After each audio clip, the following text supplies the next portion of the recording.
বিক্ষুব্ধ মুসল্লিরা নারীদের ফুটবল ম্যাচ বন্ধ করতে মাঠে হামলা ও মাঠের চারপাশে দেওয়া টিনের বেড়া ভাঙচুর করেছেন। ঘটনাটি ঘটেছে জয়পুরহাটের আক্কেলপুরে।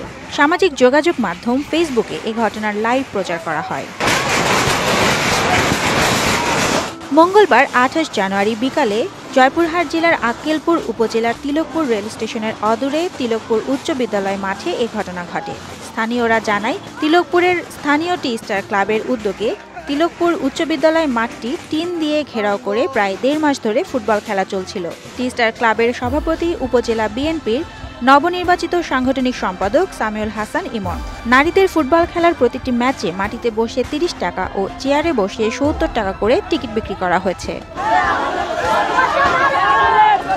তিলকপুর টি স্টার ক্লাবের সভাপতি ও উপজেলা বিএনপির সাংগঠনিক সম্পাদক সামিউল হাসান ইমন বলেন, বুধবার বিকেলে জয়পুরহাট রংপুর নারী ফুটবল দলের খেলা ছিল। মঙ্গলবার আসরের নামাজের পর মুসল্লিরা খেলার মাঠে হামলা চালিয়ে টিনের বেড়া ভেঙে দিয়েছে। এতে লক্ষাধিক টাকার টিন নষ্ট হয়েছে।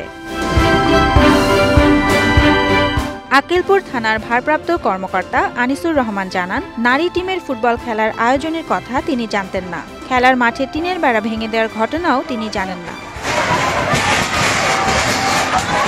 উপজেলা নির্বাহী কর্মকর্তা মঞ্জুরুল আলম বলেন, নারী দলের ফুটবল খেলার কথা আমাকে আয়োজকেরা জানায়নি। খেলার মাঠে টিনের বেড়া ভাঙচুরের বিষয়টিও আমার জানা নেই। আয়োজক ও স্থানীয়দের মধ্যে অসন্তোষ বিরাজের কথা জানতে পেরে আগামীকাল তাদের নিয়ে বসার কথা রয়েছে। এদিকে বাংলাদেশ ফুটবল ফেডারেশন জয়পুরহাটে ঘটে যাওয়া ঘটনার বিষয়ে একটি প্রেস বিজ্ঞপ্তি দেয়। এই ধরনের কোনো ঘটনাকে বাংলাদেশ ফুটবল ফেডারেশন সমর্থন করে না। এছাড়া এই ঘটনার সুষ্ঠু তদন্ত করে প্রয়োজনীয় ব্যবস্থা গ্রহণ করতে প্রশাসনকে আহ্বান জানায় বাফুফে।